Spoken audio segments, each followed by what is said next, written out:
Oh man. Oh, oh man.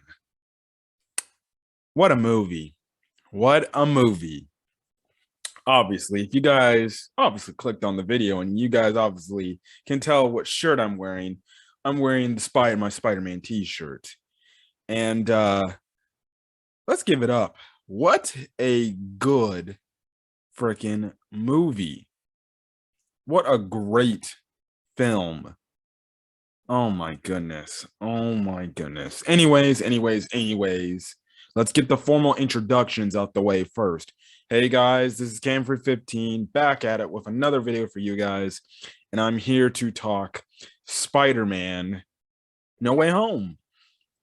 One of, if not the most anticipated movie of 2021. It's only right we end the year off of 2021 with a great film like this one. And yes, this film was amazing to say the least. I'm seeing this right after I got a theater, seeing this on Thursday before the movie technically officially comes out, but it technically came out today. And stuff like that. But I definitely enjoyed this watch. Now, how I'm gonna handle this review is clearly, if you saw the review, I have it where I titled it Spider-Man No Way Home, non-spoiler and spoiler review. What I'm going to do is this. The first couple of minutes of my review, I'm going to talk about non-spoiler stuff, and then I'm going to give a spoiler warning. Even I'm going to have a spoiler little, I guess you can say, little video that says spoiler alert, beware. I'll then, and when I get to my spoiler review again, go on to say that, again, warning, spoilers. So that's what's going to happen. But I definitely enjoyed this film. This film was very good, and was just it was just a great film to just watch. And it's a Spider-Man film that it's like, if it's something that people wanted, this is what you need, and stuff like that. I thought Tom Holland was great. I think this was his best performance as a character yet. Um, and he was just amazing. Just seeing his growth through each of the films of the MCU he's been in, it just really goes to show you that he is now understanding the character really well, and he's got full grasp of it, and stuff like that. And I was really very impressed with it. Tom Holland honestly has always been my favorite Spider-Man since I first saw him. Like, I like this kid. Ever since I saw Homecoming, I'm like, I like this guy. I like this guy. And stuff like that. He knocks it out of the park. Zendaya knocked it out of the park as well. I would say this is definitely Zendaya's best film. Um, in the Homecoming series, or in the I guess you can say the Homecoming trilogy, or the Home series, the Spider-Man MCU trilogy here. This was definitely her best performance here, because she gets a lot of screen time here compared to, the other two films, and stuff like that. And I definitely did like what she gave here. She definitely made Peter's whole ambition in this film of a little bit of a focus towards her and, their relationship and everything. I did like that. Ned, I thought he was solid for the most part.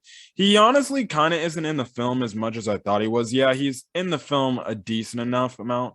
Enough. He's probably around in the same amount of a little bit time cut off compared to MJ or Zendaya's role. But I honestly thought this was kind of Ned's weakest, point in the movie. Again, I still think he was dope and everything, and I still liked his performance in here. But Jacob, I thought this wasn't the best they did, because really they're obviously centered around Spider-Man and stuff like that. So yeah. Um Benedict Cumberbatch as Doctor Strange, great in almost everything he's great in. He was phenomenal in this film. He had very funny lines, like obviously the Scooby-Doo stuff, and a very, enormous amount of stuff, and everything that he said. The obviously the Sinister Six villains in it, obviously we all know from the trailers, and stuff like that. William Defoe and Alfred Molina reprising their roles as two of the most iconic characters in the movie franchise for Spider-Man and Green Goblin and Doctor Octopus. They were great. They pick up literally. They play these roles so damn good, and they understand these characters so much. It's like they never left, when we first saw them in the film. Like their roles were great. They knocked out of the park. I enjoyed it. And honest to be honest, when the Sinister Six were interacting with each other, I did get a lot of enjoyment out of the film because of it, especially when they were also interacting with Spider-Man and everything. I thought it was pretty freaking dope and stuff like that. I thought obviously the other Sinister Six villains were good. I would say the standout Sinister Six character to look forward to when you see this film is definitely Electro. A lot of people from the Amazing Spider-Man feel like they disrespected Electro and stuff like that in that movie. But here they make William, Green Goblin and Doc Ock, they're very important in this film too. But Electro, when I tell you, his character is like done justice. They do Jamie Foxx's Electro justice in here. I'm telling you, you're gonna be pleasantly surprised with just what they do with Electro in this film, and you're just like, okay, I like this Electro 10 times better than the way they did it in The Amazing Spider-Man. Again, shows you that the little touch of the MCU did with some of the villains that really didn't get much. Well, most of the villains who were great along, obviously, like William, like Green Goblin and Doc Ock, they don't need to speak for themselves. It's just like an added bonus. But the fact that they managed to make Electro feel and seem a lot bigger and better in this film than in the last time we saw Jamie Foxx's Electro, you can see the promotional material and you can see that Jamie Foxx is very proud of it. And stuff like that. So yeah, the other Sinister Six members were fine. In Sandman and the Lizard, I thought they were fine for what we got out of them. They don't really focus on them that much, but we get at least a nice, decent portraying of the characters and stuff like that. So yeah, that was solid. Enough within as itself. The action sequences in this film were just, good God, amazing. It's some of the most craziest action scenes we've seen in a Spider-Man movie yet.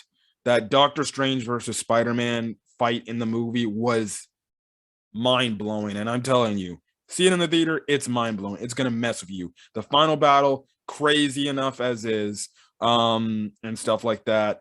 The Doc Ock versus Spider-Man battle, from the little clip we got, they released, dude, it's there's so much more to that fight than what that little clip has. It's just insane and crazy and stuff like that. So yeah, the music great and stuff like that, the cinematography great, everything. I will say, and I have been seeing this in other people's reviews, they did say that the first half of the film does pick up a little slow, mostly because it's essentially taking place right after No or Far From Home. So yeah, I will agree. The first half was kind of slow, but the moment they introduce the Sinister Six characters, that's when the film starts to take off and pick up and stuff like that. In terms of any other non-spoiler stuff, I think a lot of people, you'll like this film because this film has stakes. It's on this level of Avengers Endgame. I wouldn't say as high as Avengers Endgame, but this movie takes some, steps to where it's like, yeah, this is the end game for Spider-Man in this trilogy.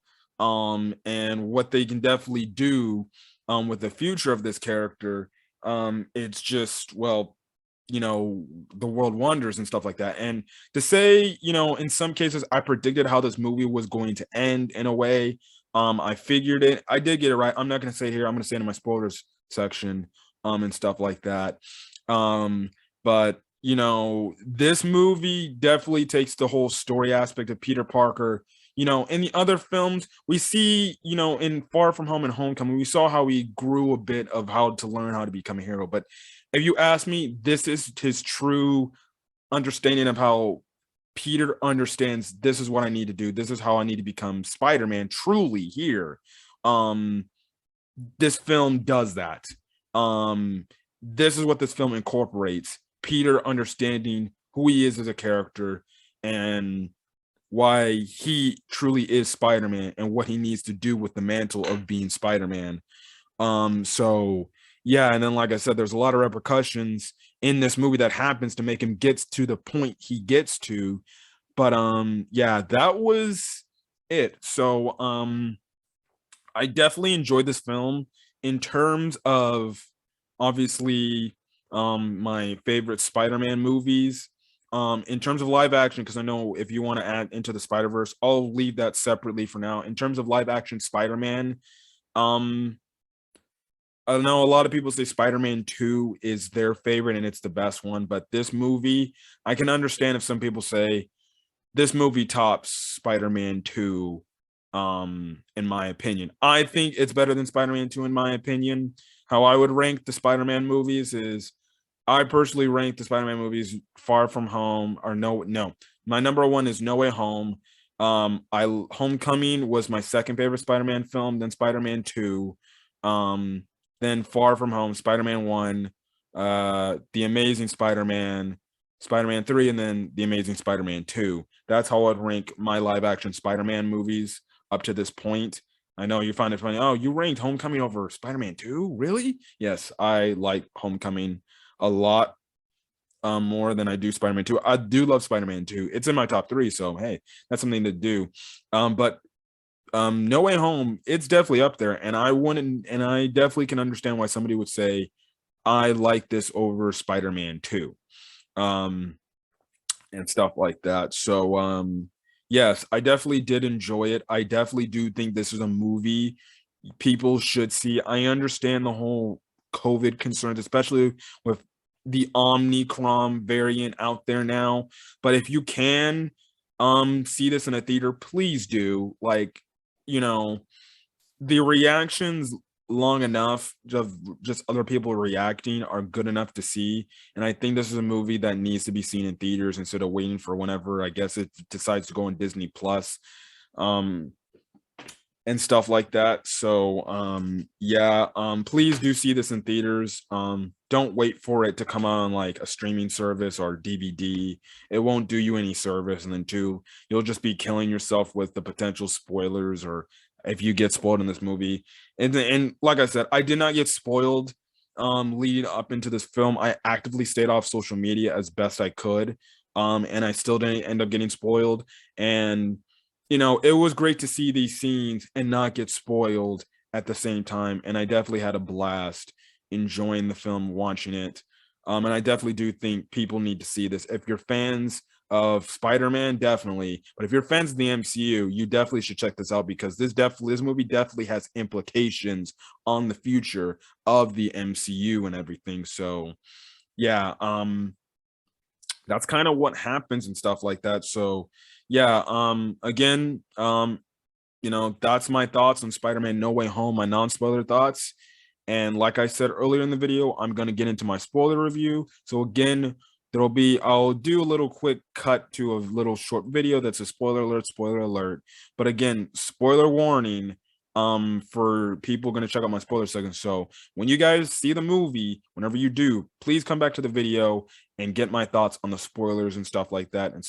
But if this is it for you guys, thank you for checking out my non-spoiler review of Spider-Man No Way Home. Hopefully you come back to get my thoughts on the spoilers. And yeah, so other than that, guys, if this is it for you guys, then I'll catch you guys in the next video. Until then, guys, leave a like if you like this video. Put in the comment section your thoughts on, well, actually, I won't say that. You probably want to avoid the comment section because this is a spoiler / non-spoiler. You probably want to avoid this comment section. So avoid if you freaking are a non-spoiler person and you haven't seen the film, avoid the comment section. Hit that subscribe when you want to get more MCU content. I am also currently reviewing the Hawkeye series. I missed episode 4, but I did review episode 5 yesterday, and I reviewed episode 5 yesterday. I recorded that video, but I uploaded today on my YouTube page. And I'll be also reviewing Doctor Strange Multiverse of Madness when that comes out and stuff like that. So Yeah, but other than that, guys, I'm gonna get out of here. Hopefully, you guys have a great rest of your day and night in this video. And then until then, guys, I guess I'll catch you guys in the spoiler review. See you guys later. Peace.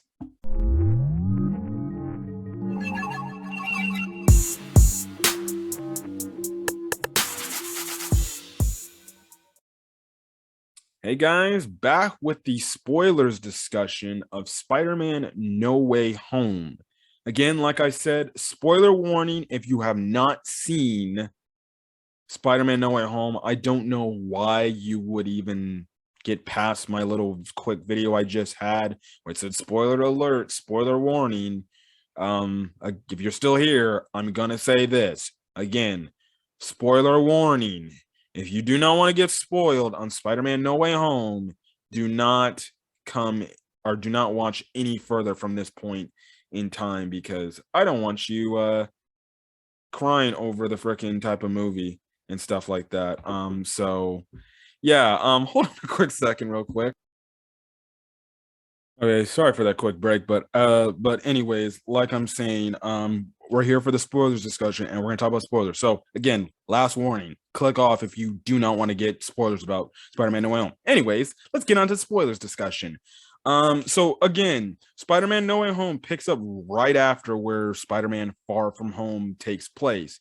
If you know the whole thing, and I do like how the credits are the intro to the movie when they're doing all like the stuff and everything, like the Marvel Studios sign and then obviously the Sony pictures and everything, logos and stuff like that. They're obviously replaying the same scene from Far at the end of Far From Home when Mysterio is revealing to everybody the identity of Peter Parker and everything. And that's what happens. We pick up right after Spider-Man identity is revealed. Peter's identity is revealed. He comes out like you see in that one little clip they showed like a week ago or a few days ago. He picks up MJ. They swing around, and they're trying to escape people from every, just finding, where they're at. And they eventually, just have people just waving at them like, oh, look, it's Spider-Man, it's Peter Parker, what the heck's going on? And stuff like that. Anyways, they eventually swing. They go back to Peter's apartment and everything. We find out that, well, Happy and May, they definitely broke up for good, and they just had a little fling going on, and Happy's trying to find some way to get up into them, I guess you can say, cheeks of May. But hey, she's like, listen, it's done, let's move on and stuff like that, let's just be friends, okay?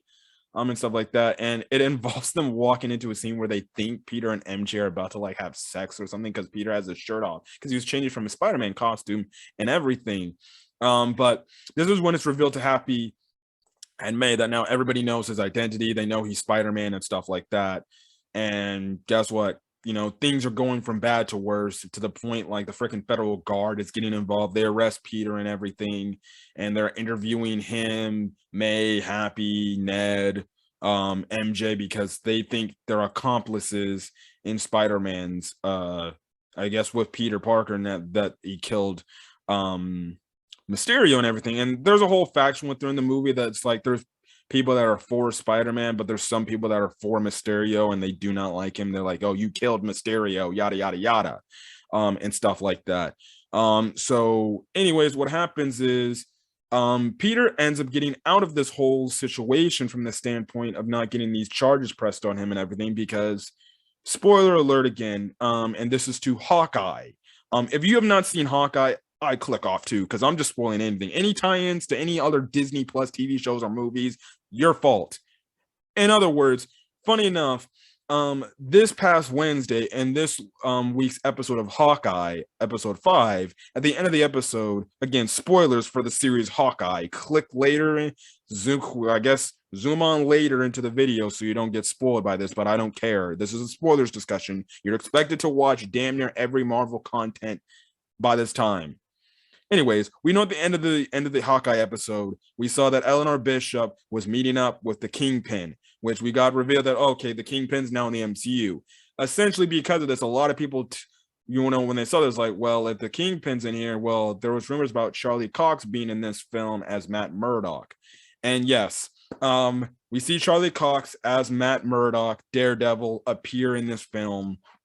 And he was the lawyer for Peter, and saying, don't worry, man, you got your case is done and everything. You're good to go and stuff like that. As for you, Happy, you might actually need to invest in a lawyer because them Stark stuff, yeah, that's crazy. So we get final confirmation that now not only the Kingpin is now in this, and that's the same actor that played Kingpin in the Daredevil Netflix series, but Charlie Cox as Matt Murdock is in this. We do get a pretty cool scene where he catches this brick as nobody's watching. Peter's like, "How'd you do that?" And Matt's like, well, I'm the lawyer, so yeah, because we know he's Daredevil.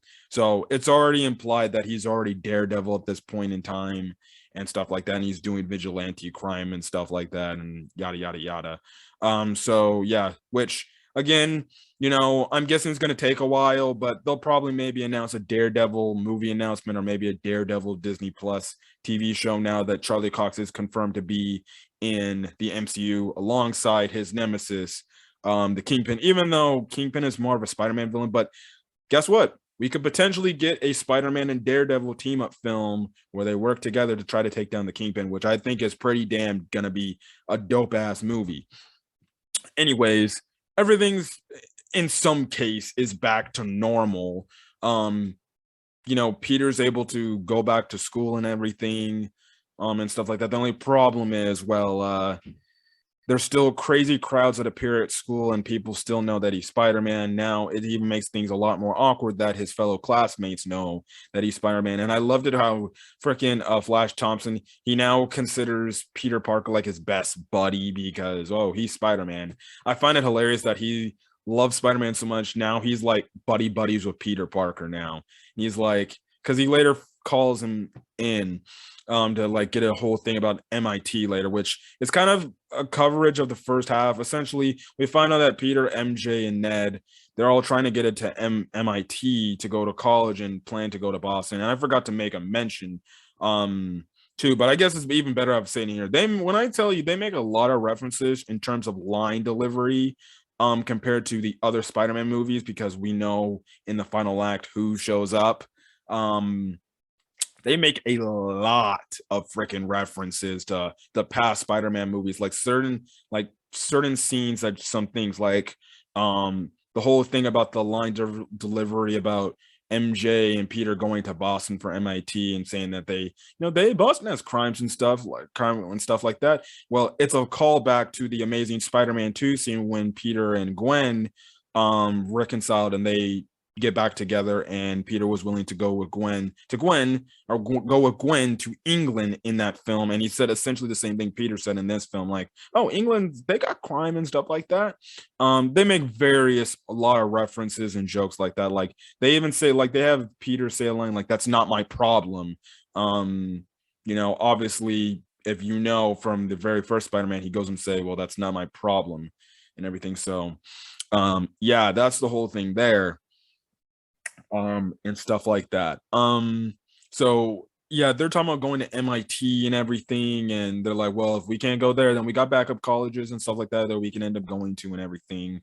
And like I said in my non-spoiler review, the chemistry again between Tom Holland and Zendaya is just great and phenomenal. You can really tell that they made the characters portray themselves as like, no, these characters love each other and they want to be with each other to the end. And obviously, I do like the fact that they have MJ have Peter's back through all this, stuff going on in his life with his identity being revealed and everything. And like I said, when I was in my non-spoiler review, Ned kind of doesn't get the most screen time. It's kind of like he feels like the third wheel in this relationship. Yeah, they're all the three of them are friends. And I definitely did like how in the promotional, when they always promoted the movie, the actors were always together because they're like, well, we're friends and everything together, in the real life and everything, we're buddies and we're here friends in the movie. But I will say I did think Ned, in compared to Peter and MJ, he felt like that character. It's like you're friends with two friends from school that they're clearly dating each other, but you're kind of just like the odd man out, where you're kind of like the third wheels, like just kind of trips and things like, hey, maybe we should do this and stuff like that. Or is the character like somewhat interrupts like intimate moments between the two. So yeah, but he doesn't really do that as much. Like he only did that in this one scene when they're up on top of the building and stuff like that. So yeah, essentially what happens, we get some time cut over where, well, Peter and May, because this whole situation blows over, they actually end up going to live over at Happy's place and everything. So I was like, bro, is Happy trying to make a move on Aunt May again? And stuff like that. So that was the whole thing there. But what happens, we get some time cuts as, Peter's getting mail back in from colleges and he's getting turned down and declined. Eventually, all three of them get their messages or get their letters sent in the mail to them to check about MIT. They go over to MJ's, I guess, little restaurant job she has. They all open up the letters together. They all find out that they all didn't get to MIT. Now, I thought what was going to happen here is Ned was going to be the one that was going to make it to MIT and Peter and MJ were going to be the ones left out. But no, that's not how it is. Flash eventually comes in. He's like, I got into MIT and stuff like that. But essentially, they're not in MIT because, well, Ned and MJ are affiliated with Peter, and also Peter doesn't get in because mostly he's Spider-Man and the whole stuff like that and everything, and people have a different perception of him, and stuff like that. So they're obviously down and out and everything, and Peter's just wondering, like, I need to do something because he sees that, well, what happened with his identity revealed, it's not only hurting him, but it's hurting his friends. So he's looking out for his friends. And that's when we see him go to Doctor Strange and everything. And he asks Doctor Strange, well, my friends are being affected by me knowing that I'm Spider-Man. Is there a spell you can do to make it to where people don't know that I'm Spider-Man? And obviously, if you saw the trailers, they made it seem like Wong was like, don't do that spell because you can't do it. And here, Wong knows the spell, and apparently Doctor Strange says, like, well, we've done it in the past for little things and that. They also do make a mention of the fact how Doctor Strange in this scene, he goes on to say, he tells Peter, like, dude, I would love to go back in time and maybe fix this, but dude, we don't even have the time stone anymore, so we can't do it. Which I do like the fact that the repercussion of the fact that now the Infinity Stones are destroyed and gone now because of Avengers Endgame. It's like, well, we know that Doctor Strange had the time stone and he could probably potentially maybe go back in time, fix this whole issue, and then there's no reasoning. But now that there is no time stone, well, guess what? He can't do anything. He's like, but I can set the spell where people forget about you. Wong, he leaves. And stuff like that. I do like the funny thing how he mostly handles the Sorcerer Supreme business because technically he was not Dustin and he handled that duty because he was the Sorcerer Supreme during the time skip where everybody was snapped away and stuff like that. So that's why he's like walking in and out of scenes. But he makes it to, he's like, okay, you can do it, just don't screw it up and something like that. They go down to this whole little basement area in the Sanctum Sanctorum.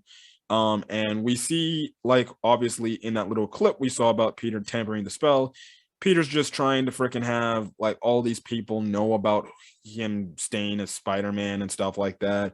And essentially it gets to the point where Doctor Strange, because of this whole messing up by Peter and stuff like that and messing with the tampering with the spell, it makes him lose focus to the point he just lets it go and eventually has to contain the spell into this freaking little ball thing that's containing the spell, and he tells Peter, like, dude, you could have like broke the fabric of reality by doing this, and you messing up the spell. Me holding it in here is holding this in, and stuff like that. And you get a very interesting scene, a very funny scene where Doctor Strange is like, you do know you can go tell the people, you can go call the college and at least maybe put a word in to try to get you a way to get in to the school and everything. And Peter's like, wait, you could do that? And Doctor Strange is like, you idiot, yes you can. And because of his understanding, he's like, wait, you're telling me all you could have did was maybe call MIT and see if you could put in a good word to get you and your friends into the school. And you came to me trying to erase people's memories. Okay, that's fair. He kicks him out of the Sanctum Sanctorum. I thought it was a hilarious scene because he was like, man, get the hell out of here. You made me do all this shit for nothing. And stuff like that. So eventually Peter calls up Flash. He's like, okay, I need to help Ned and MJ get into MIT and everything. And obviously he kind of, Ned's like, or not Ned, Flash is like, well, the woman just left. She's on the way to the airport. So Peter follows her to the airport, or on the way to the airport. And this is when we get obviously the bridge fight scene with Doc Ock versus Spider-Man, which was a very dope scene and everything. The way he was introduced was so badass. And again, we find out that this Doc Ock, he came from the point in time just slightly before he obviously sacrificed his life for the greater cause and everything. But he's calling like Peter's like, Peter, what have you done with my machine? I did love the whole fact that he did reference like a few times in this film. He's like, I have the palm, I have I have the power or the sun in the palm of my hand. And stuff like that. Like he said that in this bridge scene, which was pretty damn dope and everything. And he's talking to obviously our Peter, we know, Tom Holland's Peter. And he's like, what you do with my machine? And obviously Peter's like, the fuck you're talking about, dude? I don't know who you are. They end up getting into a fight because he doesn't know that's obviously Peter. His Peter is not his Peter from obviously the Sam Raimi universe and everything. So that was cool and all. Their fight was just crazy. I love the part when and Spider-Man's fighting his Iron Spider suit. He brings out his arms and Doc Ock is like, interesting. You're just like me now. So I did like the mention. Make the mention of the fact how Doc Ock, he thinks it's the Peter from his universe. He's like, you got a new suit. I like it. It's a very interesting. You got stuff like that. Eventually, he gets to the scene because at the same time he's trying to save this MIT lady. Same time, but we get later to the fight where it takes place under the bridge, and we see that Doc Ock actually takes the nanobots off of the Iron Spider suit and adds it to his tentacles.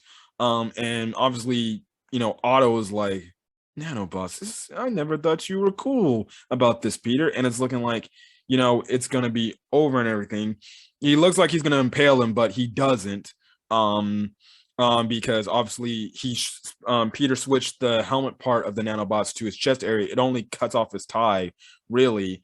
And that's when Otto sees this is not the Peter he knows. But we find out that, well, Peter using the nanobots now controlled Doc Ock arm, and he puts him out of commission and manages to capture him and everything. The MIT lady's like, because of this, you're going to get into MIT now and stuff like that. So I'm like, okay, that's great. Lo and behold, you think crazier scenes are going to happen and stuff like that. We see the Green Goblin show up out of the smoke and everything. And when I tell you, people in the theater were marking out, they were marking the hell out when he showed. I was like, oh shit. I'm like, are we going to get Spider-Man versus Green Goblin now? But Doctor Strange essentially did his little warp portal thing, and right before Green Goblin was about to attack Spider-Man or Peter, he's sent back, and we find out that Doctor Strange actually captured the lizard, because we see the lizard show up in kind of a jump scare scene where the lizard's like, ah! And then Peter's like, what the hell is that? And stuff like that. We also see that Dr. Octopus or Otto is trapped in these cages like the lizard is, that's like held up by a magic barrier to where they can't break out and everything. And Doctor Strange is like, dude, apparently there was like something going on in the sewers. I went down there and I ran into this freak and stuff like that. And this is when Strange is like, you see, these characters are from other realities where these guys know who Spider-Man is and stuff like that. And it's very funny. I did love the Otto banter about the magic and stuff like that. And he's like, who the hell is this guy? And it was Alfred Molina knocks it out of the fucking park. Essentially, this is when Strange tells Spider-Man, and eventually he even tells him when MJ and Ned show up, he's like, listen, you need to capture these people, these characters, put them here in this prison. And guess what? So we can be able to send them back to the reality so they can go home and stuff like that. And there's nothing going to be going on wrong. And we see the little gauntlet thing that Doctor Strange gives Spider-Man. It's just a teleportation type of thing that teleports them to these cages in the Sanctum Sanctorum and everywhere. and stuff like that. So you get the whole funny scene where Doctor Strange's like, Scooby do this shit. Yeah, he doesn't say crap, and it like he doesn't really say shit, and stuff like that. So I guess you can say the Spider Team is doing their best to figure out, what the hell's going on and everything. Eventually, we do get a cut over to William Dafoe's Green Goblin, and he's kind of has the same sort of thing. If you remember watching the very first Spider-Man, William Dafoe, Norman Osborn had two different personas. His Norman Osborn persona, where he's kind of just a little bit of a just himself, but then you have the Green Goblin persona where he kind of just takes over and he enhances Norman's, psychological issues to where he goes freaking into a bloodthirsty killing machine. And you get that whole scene where, Norman's looking at his mask and you have the Goblin persona trying to talk. Is like, we're in a new reality. We can take over now and stuff like that. Let's do this. And he breaks the mask. He's like, I'm not going to do that and everything and stuff like that. I'll get to that scene where he eventually shows up in Feast with Aunt May and everything. But in the meantime, Spider-Man ends up going to area out in the woods where there's a report about some sort of monster creature. And that's when we have the fight between Spider-Man and Electro happen, when we see Jamie Foxx's Electro happen for the first time. And also too, we see the Sandman in this scene as well. So yes, Flint Marko, the Sandman, and Electro here. At a point, we see this fight where Electro is just pure energy, but eventually, with most of his energy being taken thanks to Spider-Man taking down the electrical, stabilizers, we see Jamie Foxx as well. Looks like Jamie Foxx in the scene. Max Dillon looks like how he did. He's whole and stuff like that. He still has a whole electrical, energy problem. But the one thing that, like I said, Electro has a huge crazy arc in this film where he's just a lot better in this film than he was in The Amazing Spider-Man. The one thing he points out is like, this place has a lot more energy than where I used to be, and stuff like that. And we see that Spider-Man and Sandman at first. Now, when Sandman shows up, he actually protects Peter from the lightning strikes that Electro's doing, and he's like, Peter, it's me, it's Spider-Man, it's me, Sandman, Flint Marko and everything. And he's like, what? And Peter's like, I'm not your Peter Parker, I'm not your Spider-Man, and stuff like that. Now we see now it's obviously Thomas Hayden Church reprises his role as Sandman, but in this entire film, he's kind of in his sand mode until we get to the final battle. When they eventually fix him, we see the legit actor right then and there. Look, I don't know why he was just fully sand, because we know he could just turn back to show his human body and stuff like that. Maybe they just did it as a pop at the end. I was fine with it. I personally wasn't like affected by it much, but it was kind of, I will say it was kind of jarring. I will say it was kind of freaking jarring just to see him in a sand body the entire movie and stuff like that. But I guess they played it for several comedic moments, but stuff like that. But this is the whole thing where the whole distrust in what's going on here and everything. Eventually, Spider-Man's like, look, you're from a different universe, I'm gonna help you and stuff like that. He zaps Jamie Foxx back into the cage, and Sandman's like, whoa, what the hell did you do to this guy? And it's looking like Sandman's about to start fighting. He's like, what, Peter? But then eventually it gets to the point where Peter puts Sandman to the prison. He's like, where the hell am I? And stuff like that. And you get the crazy scene when they get back to when Peter gets back to the Sanctum Sanctorum. You get the whole interaction between all the other, Sinister Six members and stuff like that. It was pretty cool because you hear it amongst, even earlier in the film before Peter's doing all this stuff. But I do love the interactions that all the members have, because they go on to make them mention the fact like, yeah, I'm from this universe where this Spider-Man actually took me out and killed me and stuff like that and did all this stuff. They bring in the fact that Norman Osborn is a whole thing and how he's just a dead ghost. He was killed by his own glider after fighting Spider-Man and stuff like that. Speaking of Norman Osborn actually goes to the Feast Center where May's at, and he's kind of just losing his mind because he's just very scared and intimidated. Eventually, Spider-Man shows up because he thinks there's a warning from May. He's coming after to get her and everything. Later, do we know that's kind of what happens truly. Um, but he kind of goes on to make the mention like, I need help and everything. And I kind of get a weird drawing scene where May is like, you're gonna help this guy, even though Peter's like, we gotta send these guys back and everything.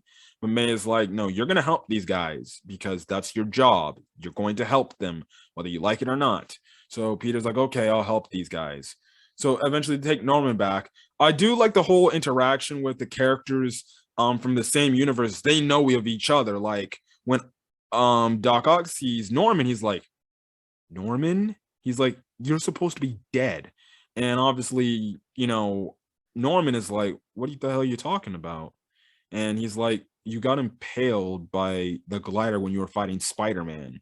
And then that's when you have Electro go. He's like, oh yeah, I was fighting Spider-Man. I was turned into dead end or into pure energy. I thought I was going to be turned into pure energy, and then poof, I don't remember anything, and I came here, and I'm like, and Jamie Foxx like, oh shit, I died.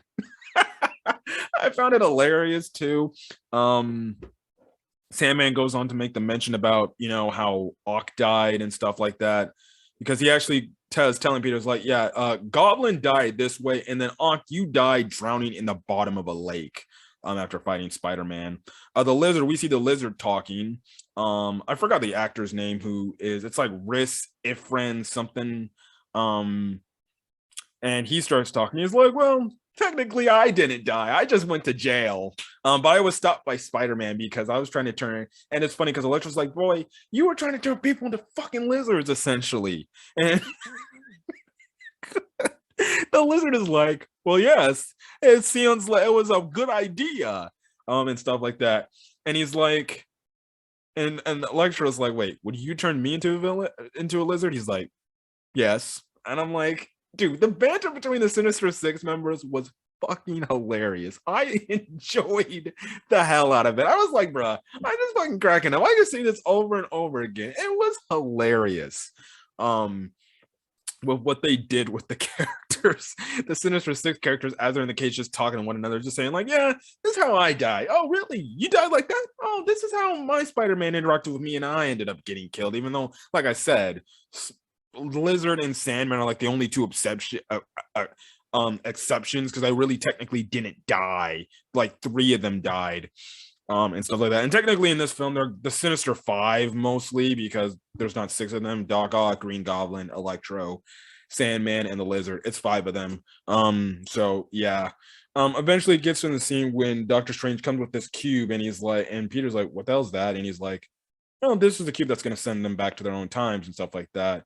And everybody's like, wait, you're going to send us back to our time to get killed? And Peter already instilled with the fact that he's heard their stories, like how they're all going to get killed by Spider-Man and everything. He takes the box and he's telling Strange, listen, we need to find another way to save these guys and stuff like that, so they don't end up dying. And this kind of ends up being Peter's mistake. We get a crazy fight scene between him and Doctor Strange, which was insane. Eventually what happens is, Peter fighting in the mirror world was pretty crazy. But the one thing I did like which was pretty dope, was when Doctor Strange separated his spiritual body from his real life body. He's trying to go for the cube, but the body of Spider-Man was just dodging his cube, because his spider sense was going off, and it's like, yeah, you're not getting this and stuff like that. I found it hilarious because you're moving the box, and I'm like, yeah, that's his spider sense activating, and it's just dodging, because Doctor Strange's like, what the hell is going on here? How was he able to do this? You get this crazy fight scene, but eventually what happens is Spider-Man actually beats Doctor Strange in the mirror world by just tying him up and leaving him there. He takes his little, spin his portal thing, so he can't access his portal and stuff like that, and he's stuck in the mirror world. And we see him later in that, and when he finally returns, he's like, yeah, I was falling through the Grand Canyon for 12 hours and stuff like that. So that's the whole thing. Now Spider-Man goes back to the Sanctum Sanctorum. He tells the others like, hey, I'm gonna help you guys. Just trust me on this. I'm gonna save you guys to where you guys can't die and everything. Now some of the villains are like, what is gonna make us trust a teenage kid like you? And he's like, listen, you can trust me. Do you want to die or not? Or do you want, I'm like, do you want me to send you back to die or not? And they're like, well, I guess you helping us is a lot better than dying, but this is kind of when Spider-Man makes the mistake. They end up going back to Happy's, they all end up going back to Happy's apartment to fix. They show off the box and everything. Again, Electro's giving the whole hints of the fact that, oh, ooh, this has a power. He eventually sees the arc reactor from Iron Man. He's like, I like that. That's giving off a lot of power, and you get some interesting scenes about character, especially with Sandman and Electro talking over. Like I said, I definitely did think they gave Electro a huge character upgrade and stuff like that. Everything. So anyways, we get a scene where Peter actually makes the whole chip that has Doc Ock be able to be in control of his arms, and he puts that on him. It looks like something's gonna go wrong, but actually Doc Ock's like, I hear no voices. He's like, I'm free, I'm good. And this proves to the other villains like, oh, this kid knows what the hell he's talking about.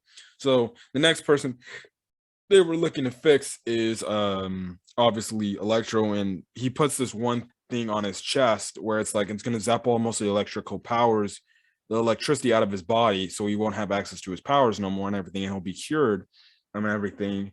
And there's just other stuff going on. And the next thing is they're going to work on the serum for Green Goblin to turn Norman back to normal, so the Green Goblin persona doesn't affect him.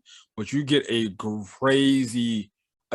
very great scene here where Peter's spider sense goes off, and he's like, and everything just slows down, and everything's kind of just, he's only just like this, and the other people are like, Peter, is something wrong and everything, and he's walking out, and all of a sudden he webs up Norman Osborn's arms, and we find out, oh, Norman Osborn was faking it the entire time, and he was really in his Green Goblin persona, and he was essentially giving a speech, telling to the other villains like, why should we listen to you? Like, we choose what we want to do, and we're gonna do it whether we like it or not. And this just further exacerbates the point of, it makes Electro take off the device that he's doing. Electro and Sandman eventually get away. We see the Lizard get away as well, because he was eventually picking up on the whole thing. It was like, yeah, I think it's time I take things into my own hands, and stuff like that. In the meantime, this starts the fight with Peter and Norman Osborn, and my goodness, this fight was physical AF. And the funny thing is crazy is William Dafoe said he would come back to do this film if his character had a big impact on the story, and if he could do most of his own stunts and everything. And my goodness, when I'm telling you, these two beat the shit out of each other. There was a part in this fight scene where Peter's literally punching freaking Norman so damn hard. Norman's not feeling. He's like, he's like, he's like, and he's going his crazy face. And I'm like, bruh, what the fuck is going on? I'm like, oh my goodness. It gets to the point where you have freaking Norman Osborn literally Batista bombing him through fucking different story floors and everything. In the meantime, Aunt May is just running away, and she's trying to get out of this whole situation and everything. Eventually what happens is Peter and Norman smash through, or eventually the Lizard gets involved in the fight a bit, and he throws Spider-Man to Norman. It gets to the point to where Aunt May gets to the ground floor levels.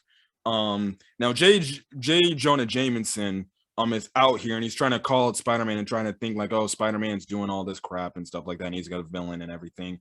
But like I said, they get to the ground floor of Happy's little condo area, and the thing is, it's looking like Green Goblin's gonna kill Aunt May, or gonna kill Peter. He's like, oh, Peter, you can't have everything you want. You see, people close to you are going to die, and you're gonna hate it. And Peter's telling Aunt May like, run, May, run.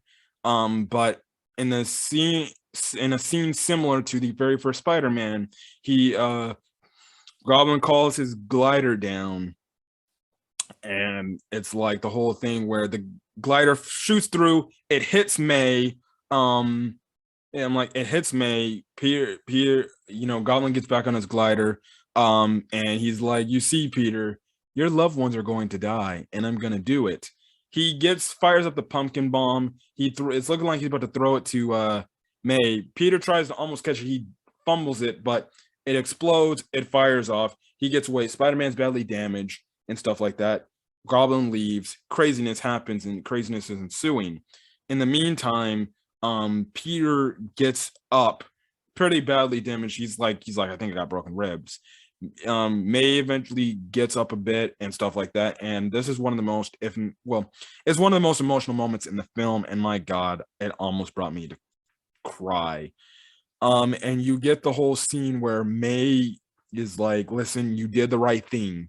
You know, you tried to help them, and that's the best you can offer. But you need to understand, with great power comes great responsibility. So we finally get the line where Aunt May is the one to tell Peter, with great power comes great responsibility. And I forgot to mention in my non-spoiler review, Aunt May's character this is her best performance. Marissa Tomei, this is her best performance as Aunt May in the MCU. Out of all the other MCU content we've gotten, this was her best performance, and they really make Aunt May shine in this film. And she essentially takes the role of Uncle Ben in this film, literally. We later find out, because it's looking like her and Peter are gonna walk out, but she's kind of like, oh, and she's looking at her hand. She's like, I can't feel my hand, and she falls down and everything. And Peter's like, hey, May, it's gonna be okay. It's gonna be okay. And he lifts up his hand, and he sees blood on his hand, and we find out that the glider impaled May, very fatally. And it's a very emotional scene where I wouldn't blame you if you were crying. I was almost on the verge of crying seeing this and stuff like that. And Peter's like, May, just stay up, May, please, please, please. I need you to stay up for me. We're gonna get help and everything and stuff like that. And in the meantime, Happy pulls up, but like the SWAT team's coming in and everything, looking to arrest Spider-Man. They eventually arrest Happy, and Happy's getting taken in. They actually shoot at Spider-Man, too. But before that actually happens, we see May slowly but surely dies in this scene. And my God, like I said, this scene almost brought me to tears. And we saw in the trailer, there was a part in the scene in the trailer where Peter looked very emotional, like something happened, like something crazy happened. We did know that this was the darkest MCU Spider-Man film. This was the darkest MCU Spider-Man film. And that's why I said there's repercussions for the action, because Peter's like, me just not fucking just putting these guys back in their universes got my aunt killed, essentially. And he blames himself for doing that. And stuff like that. It was a very emotional scene just to see. And Tom Holland did a great fucking job in this, just showing the emotion of somebody that really truly is the last person, one of the last few people that he truly loves with all his heart, and a parental figure at that. Because we got to look at it, he's lost fucking Tony. That was one of his, you can say Tony was like a fatherly figure. Now he lost fucking May, and stuff like that. And he blames himself more with May's death happening, and stuff like that. And that whole scene was just emotional, because he had to leave the lifeless body of May right there, because the SWAT team was going after him. Like, they literally shot at him, and he had to leave and everything. And it was very freaking emotional. And even Happy saw it, and he's like, oh shit. And it just hits hard. This scene almost brought me to tears and almost made me fucking cry. I was just like, wow. I was actually, and I'm gonna be honest, I was actually shocked. I knew someone was gonna potentially die in this film, but I was very shocked that it was Aunt May. And I was like, they really killed Marissa Tomei's character off now. I think I did hear that Marissa Tomei was kind of eventually getting tired of doing the whole MCU formatting. So I do think it was a beautiful way to write off her character, because she did have those traits of telling Peter, like, you're a hero, you have responsibility. She gave the line for the great, with great power comes responsibility. Essentially, like I said earlier, Aunt May was essentially the Uncle Ben character in this film for Peter to eventually have the motivation to continue on and eventually become really truly Spider-Man. and stuff like that. And that was so damn emotional. I don't care. It's gonna hit me every fucking time. Um, it's almost just talking about it right now almost gets me to cry about it. But this shit was emotional. So he eventually gets away, and he's listening to the what J. Jonah Jameson saying, like, Spider-Man did this, one person's dead now because of him, and this is all Spider-Man's fault and everything, and you caused this. In the meantime, we cut over to Ned and MJ. They're listening to this and stuff like that, and they're trying to find Peter and stuff like that. They're trying to call him, but he's not picking up. And they're like, okay, we need to use the whole spin thing, the portal thing, to find him. So Ned's trying to concentrate on finding Peter, and then this portal opens up, and they think it's Peter, but they're calling out. They're like, Peter, Peter, Peter. This guy turned, Peter turns around, and all of a sudden, when I saw it, I was like, those eyes look very white, and very white, like bright white. And I'm like, there's only one Spider-Man mask that I know that in night the eyes essentially are kind of lit up. And as he's walking through, as Spider-Man is walking through the portal, we see that it's none other than Andrew Garfield's Spider-Man. And when I tell you the crowd roared, they're like, ah! I was like, everybody knew everybody knew Tobey Maguire, Andrew Garfield was going to be in this film, but the fact that they revealed it the way they did was so good, because the way he walked in, it was like, let's go. And honestly, I was like, I was probably about to cry in there too. That scene too, when they were coming back, I was like, they're really in this fucking film. I will say this. Now, I guarantee you, Andrew Garfield's like, now that people are seeing this film, people will finally shut up about me being in the fucking Spider-Man No Way Home. That's another thing. I was so happy for Andrew. He finally can get the monkey off his back from people asking him, is he in this film? But he's in this film, and my goodness, I was like, oh my goodness. I know the Amazing Spider-Man films are not widely liked, but Andrew Garfield is, again, like the others, like Toby and Tom, he is one of my favorite interpretations of Spider-Man. And it's funny because when he takes off his mask, they're like, Ned and MJ like, you're not Peter and everything. And he's like, yeah, I'm Peter Parker and stuff like that. He's like, I'm just from a different universe and stuff like that. MJ's like, prove it. He sticks on the wall, and she's like, prove it even more, crawl and stuff like that. And Ned's like on his like, our grandma, I think, it's like, could you clear that cobweb? And Andrew's Spider-Man, or Andrew's Peter, walks across, takes up the cobweb, and they believe him. Eventually, they're trying to bring in another Peter. They're eventually trying to find their Peter, but then that's when we see Tobey Maguire's Peter Parker show up. And when I saw that, a lot of people were happy and marking out, cheering. I was like, these motherfuckers are really in the film. We're really getting a live action Into the Spider-Verse. I was honestly marking out. I was losing my mind. I was like, yes, yes, yes. You have a very interesting interaction between the two, Andrew and Toby's Spider-Man, where they kind of shoot webs at each other, like, who the hell are you? They're like, I'm Peter Parker. And they shoot, and they're like, oh, you are. Stuff like that.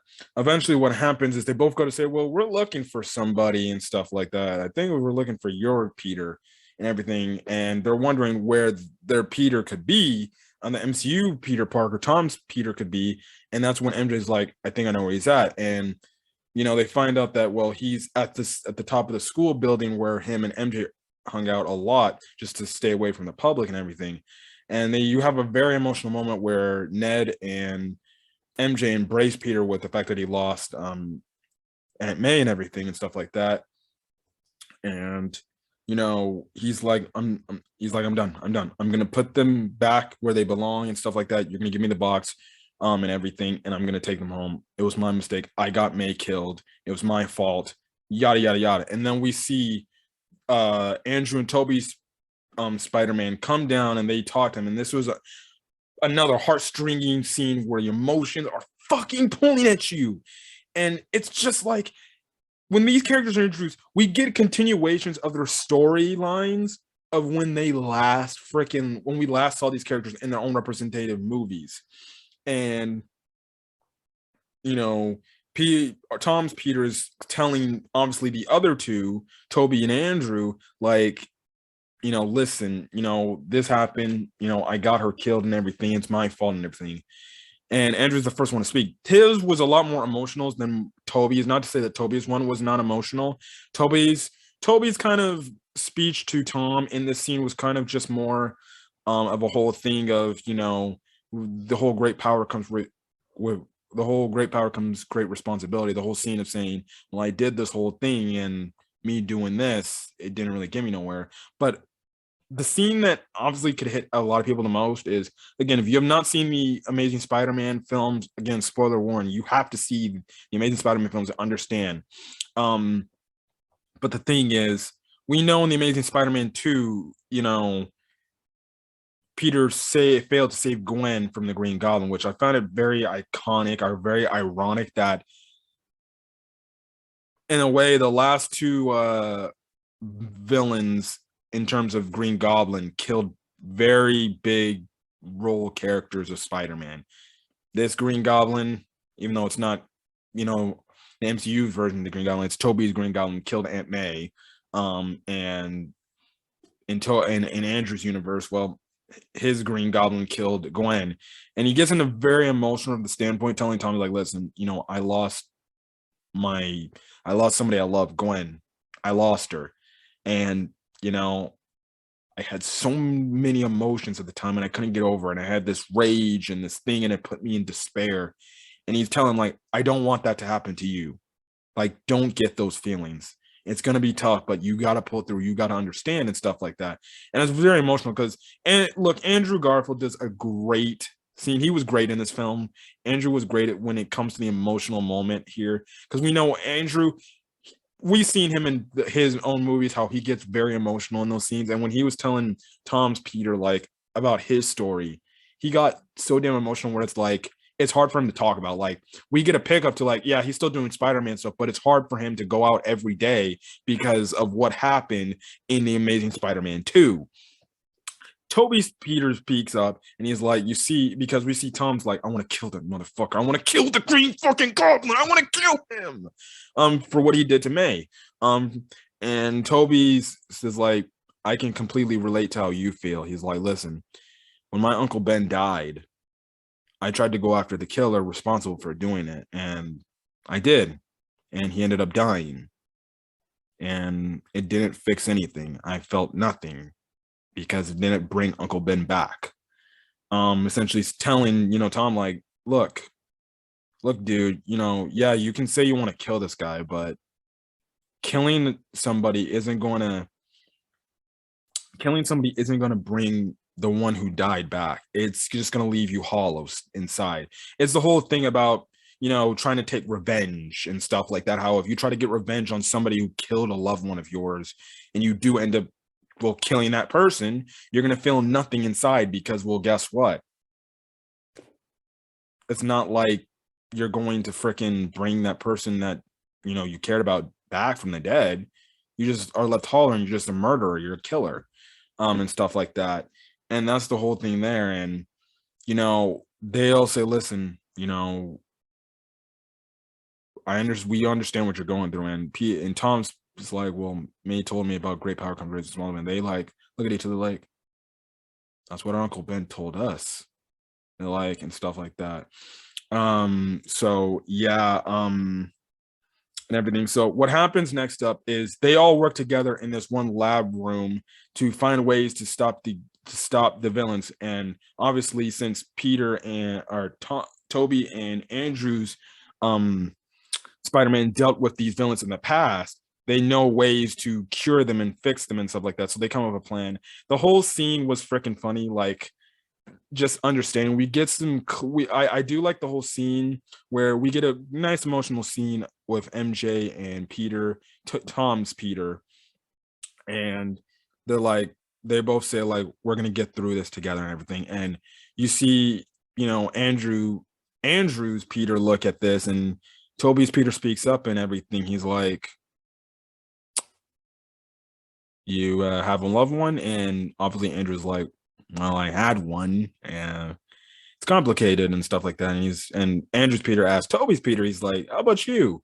He's like, to be honest, it's complicated as well. Spider-Man, Peter's, we can't live the whole double life.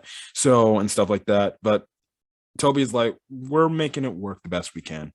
So we get a continuation. So we get some understanding that, well, Toby's Peter Parker, and I guess, well, Kristen's Dunst, Mary Jane, seemingly, I'm guessing they're maybe on terms of maybe seeing each other again and trying to make this whole work, because the events of Spider-Man 3 really affected the relationship as a whole and everything, and stuff like that. And I did like that scene between Andrew and Toby. I definitely did like these two characters, because the way Toby and Andrew portray their Spider-Man, it's like them. It really felt to me like they were passing the mantle down to Tom. Like, here you go, kid. You're Spider-Man now, and take it running. And it just got me emotional to see that, especially when we see the hug at the end. It really was a symbolic hug of the standpoints, like, they really are passing the torch to fucking Tom right now, and I'm fucking crying. You get a moment to where they do ask Ned, or Ned asked Toby, like, hey, do you have a best friend and stuff like that? And Toby is like, I had. He tried to kill me, and he died in my arms and stuff like that. And things like that. They didn't really bring up the fact what happened to Andrew's Harry Osborn. They don't name drop Harry Osborn. Toby doesn't name drop Harry Osborn, but Andrew makes no references to that whole situation as well. He's like, oh, he doesn't, the fact that his best friend Harry turned and almost damn near killed him. Well, you can say, well, he was responsible. My best friend was responsible in losing the love of my life and stuff like that. So, yeah. But the next funniest scene after they complete everything, you get the very hilarious scene. They're talking about how Peter and Andrew, their Spider-Mans have web shooters. But if you know from the Tobey Maguire movies, the Sam Raimi movies, Spider-Man has shoots a web out of his wrist. Like, they're implemented him. He has organic webs. And then you had a hilarious scenes between Andrew and Toby and Tom were like, wait, your webs come from your wrist organically? And Toby's like, yeah. Isn't the same with you guys? And I'm like, no, we use web shooters with wet fluid and cartridges and stuff like that. And they're like, and he's like, really? And it was like, I'm like, this shit's fucking wild. I can't just tell you, the chemistry between Toby and Andrew was fucking phenomenal. They were like best friends in this fucking film, bro. Because Andrew's like, wait, are you gonna look like some cool dude or something like that? Or do you have like a costume? And obviously Toby's like, I got my costume under here. And they're like, okay, let's go. So they get ready to go back to they end up going to the final battle scene, which is taking place at the Statue of Liberty, which has the Captain America shield on it, which, funny enough, they hinted at in the Hawkeye scene, in the Hawkeye episode this past week and stuff like that, about the Statue of Liberty having Captain America's shield and everything. But you have another banter scene where the characters are just understanding each other and reconnecting and getting to know each other as better as characters. It's a very thing. Again, they go back to the whole web shooter thing and stuff like that. It was dope. Toby name drops the Amazing Spider-Man for Andrew Spider-Man, because Andrew Spider-Man is calling him he's calling himself the lamest one out of the bunch compared to the other two. Because they go on to mention because Tom Spider-Man is like, so have you guys found any other villains than these guys now? And obviously Toby's Peter's like, well, you see, I fought this alien. I fought this one of my villains was like a legit alien species one, where I had to fight an alien and stuff like that. And Andrew's like, wait, you fought an alien? Because we never got that arc of Andrew Spider-Man going to the black suit saga and stuff like that. And that's when Andrew's like, they hear Tom's whole thing is like, well, really, I fought an alien and I was in space and everything. They're like, what? And stuff like that. And Andrew goes on to say, well, it seems like I'm the lamest Spider-Man of the bunch here. And like I said, Toby is like, you're not lame. You're amazing. You're amazing and stuff like that, which he's name dropping Andrew Spider-Man to be the Amazing Spider-Man because that's what his films are called, the Amazing Spider-Man and stuff like that. But I love it how Toby is like, but listen, nothing's more cooler than freaking this guy fighting aliens in space. I'm like, these characters are marking out everything. Eventually, the villains show up. The Sinister Six villains show up, and you get the fight between freaking.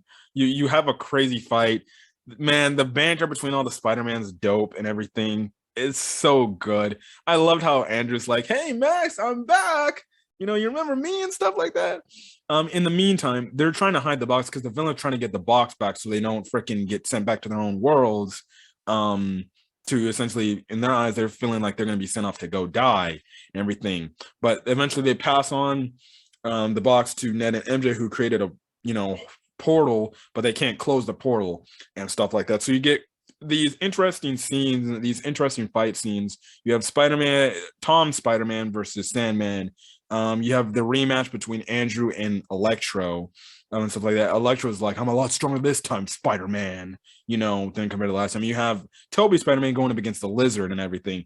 And in this whole fight, this first half of this fight, they don't know each other very well, and they don't fight good, and they mess up each other like pretty dang bad. But when they come down, they're like, okay, we need to come up with something strategy. We need to find out. You come with the whole Spider-Man 1, you're Spider-Man 2, I'm Spider-Man 3. It was funny, and it's funny. And Tom Spider-Man's like, I fought in a group. He's like, I fought in the Avengers. And Toby's like, wait, the Avengers? And it's like, like Toby, the way Toby's sounding, he's like, wait, does that mean they have the Avengers in his universe? And Toby's like, the Avengers? Who are they? And I was fucking laughing my ass off when he said that, because he's like, the Avengers? That sounds dope. Wow, that sounds so cool. Who are they? Because in his universe, there is no Avengers. And stuff. And also the same goes for Andrew, because he's like, yeah, who the hell are the Avengers? Because he didn't have that. He doesn't have that shit. And he's like, listen, don't worry, we'll call it our moves and stuff like that. So they all work together and stuff like that, which was great scenes and everything and stuff like that. And they one by one they take down each of the villains and everything. And I do like the reunions to some of the villains where they settle it. Like you have Toby's reunion with Flint Marco, and when he fixes Sandman, we see Thomas Hayden Church, his human form and everything. And as a callback, the theater marked out and they were cheering when they saw that and everything. It was dope, and everything. Doc Ock, or what happens is Doc Ock ends up showing up to stop Electro, and they manage to stop Electro down and everything. You have Andrew Spider-Man say like, hey Max, look man, it's okay dude, you're all fixed up, you're fine and everything. And Max eventually regrets what he does, which closes up that whole reunion storyline and stuff like that, everything. And also Jamie Foxx's Electro name drops is like, you're cool, you seem like you're a kid and everything, but damn, I thought you were a Black Spider-Man, which is name dropping Miles Morales, which that's the second name drop in the Homecoming series we've heard of Miles Morales. We know that the Prowler, he's in here, played by, I forgot what's the dude's name, but we know that Miles Morales is something is in the MCU and stuff like that. So you get that whole reunion. Now the Lizard, he actually sees the portal. He tries to chase MJ and Ned. They get out and everything. But the thing is, eventually it gets to the part where Tom takes care of the Lizard. He turns him back. We see the actor that plays him in person. In the meantime, Doctor Strange actually comes back through one of the portals that Ned opens, and he's like telling Doctor Strange, see, Peter fixed all these guys back to normal, like they're, everything. And obviously Doctor Strange's like, really? It's like that. Now Doctor Strange is still kind of pissed off. He's like, we need to fix this shit right now. We're gonna send them all back now, and stuff like that. In the meantime, well, the Green Goblin shows up and he messes things up and everything.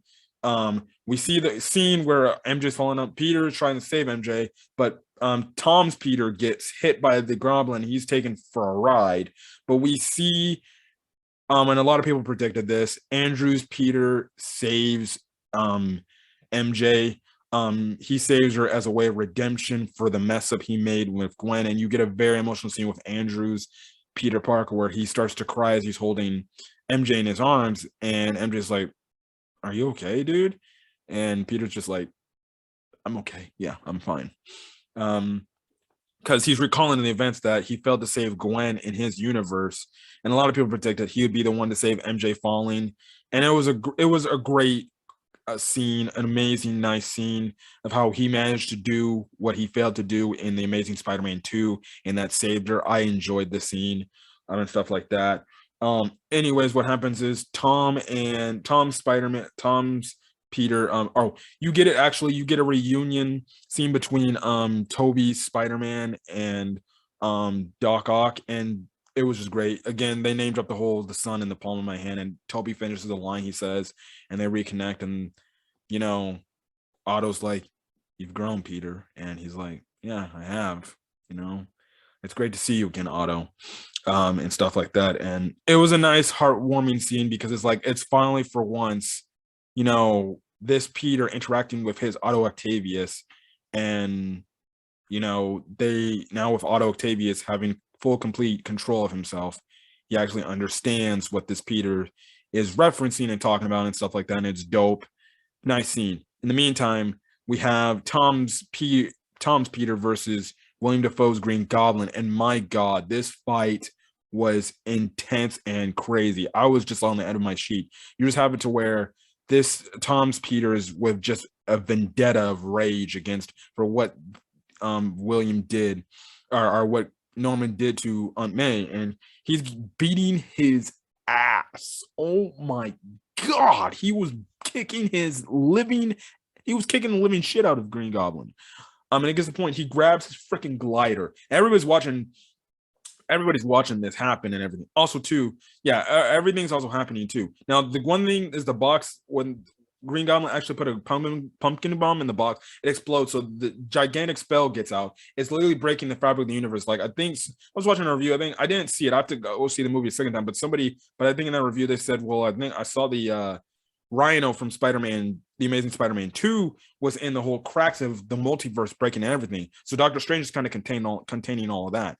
In the meantime, Spider-Man's fighting, Green Goblin, and everybody's, the other two Spider-Man, Toby and Andrew Spider-Man, and even MJ and Ned are seeing Peter beat the ever-living hell out of him, and he picks up the glider, and it's looking like he's going to impale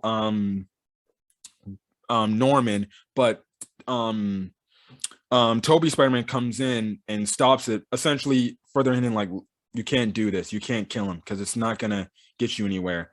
We see Toby's Spider-Man get impaled by Green Goblin, but thanks to Andrew throwing the serum, Tom stabs Norman in the neck to put him back to normal and everything. I thought Toby's Spider-Man was gonna die because he got impaled, but no, he's gonna be okay. And everything. And essentially this last scene is where Tom Spider-Man talks to Doctor Strange, and Tom Spider-Man's like, okay, what can we do to fix this? And he's like, and Doctor Strange is like, well, we got to do it to where nobody can remember you and stuff like that. And Peter's like, okay, I'm willing to go through with that. And Doctor Strange's like, wait, are you sure? Because nobody's gonna remember you at all. That you're Spider-Man, and Peter's like, that's just gonna have to be a risk I'm gonna take, which I called it. I knew the end of the movie was Peter finally understanding that it's better that nobody that he loves truly understands his identity, because, well, it's just gonna do more harm than good if more people know that whole thing.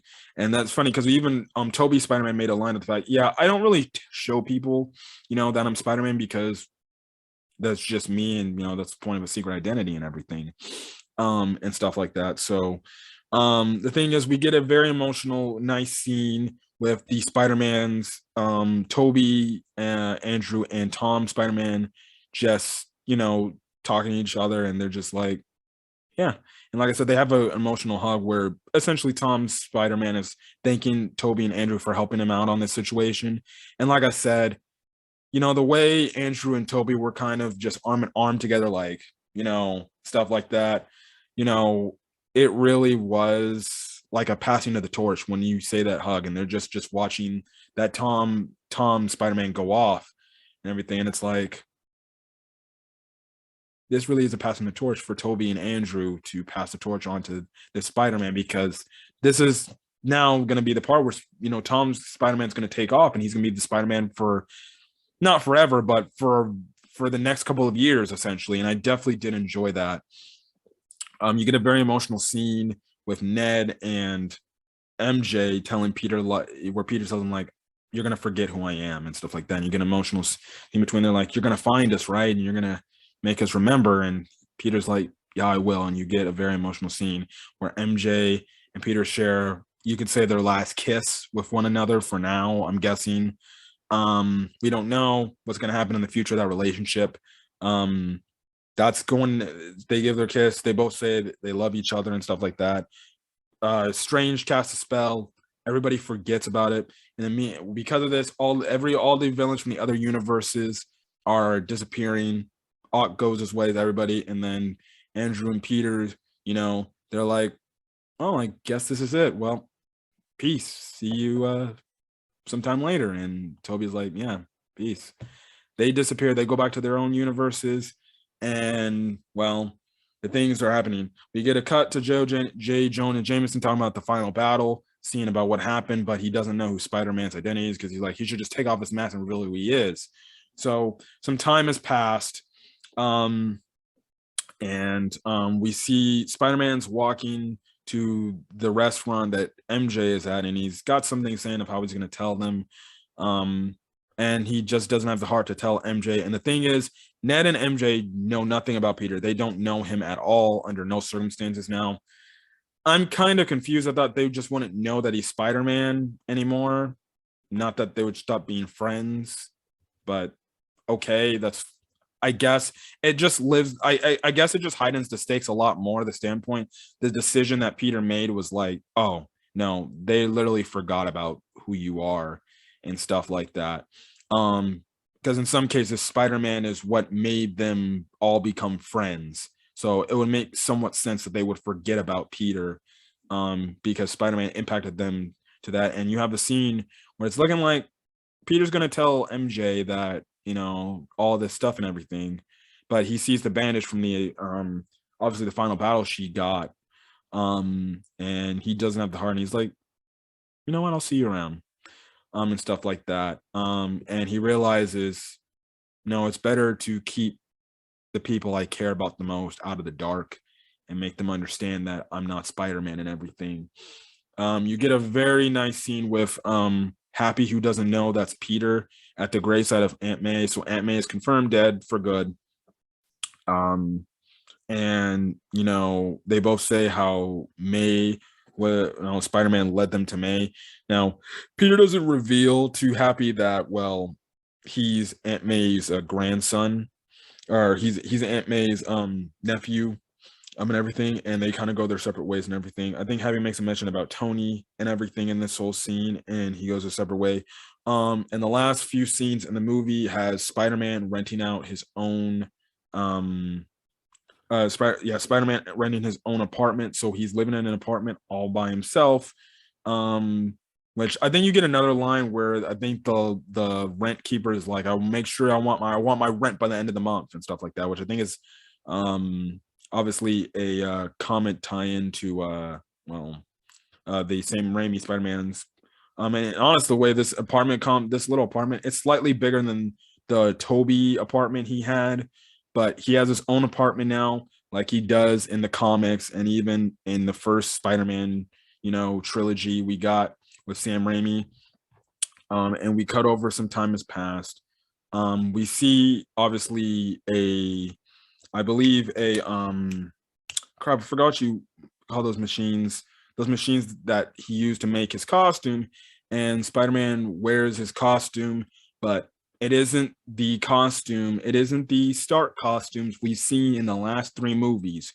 No, at the end of this film, Spider-Man has his own homemade newly costume that is comic accurate. The old red and blue spider man costume.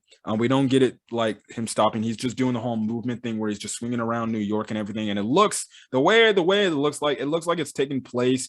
Why is he swinging? It looks like it's taking place around the same time as Hawkeye's going on, because you have the snow falling and everything, and it's wintertime, and that's kind of where it seems like Hawkeye's taking place and everything, and Spider-Man swinging around and everything in his new costume, which, even though we didn't get a real true good look at it where he just stops and he just looks and we see it, he's just swinging around, but the costume, the new homemade costume, his new own original costume looks amazing. Pun entirely intended. It looks great. And obviously, this is the number one thing a lot of Spider-Man fans have been saying.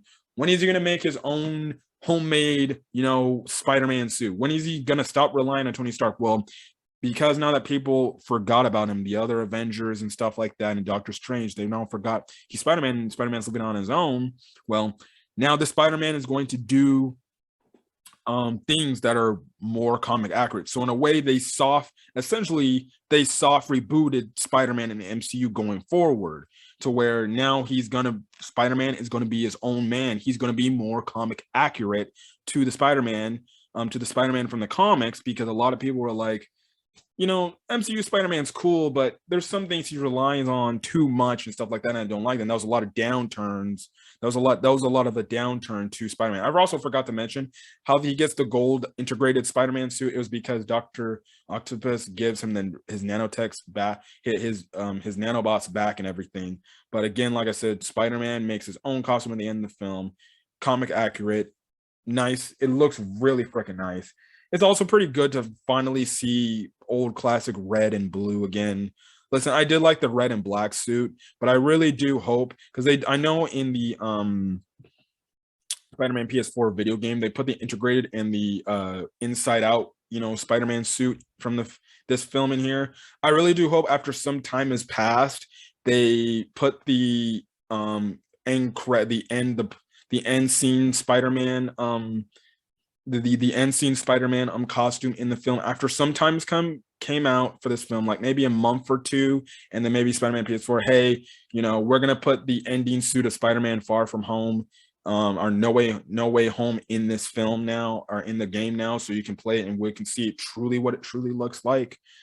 It looks like a really badass suit and everything, and I can't wait to see what it looks like in the future. Now, we do get a post-credit scene.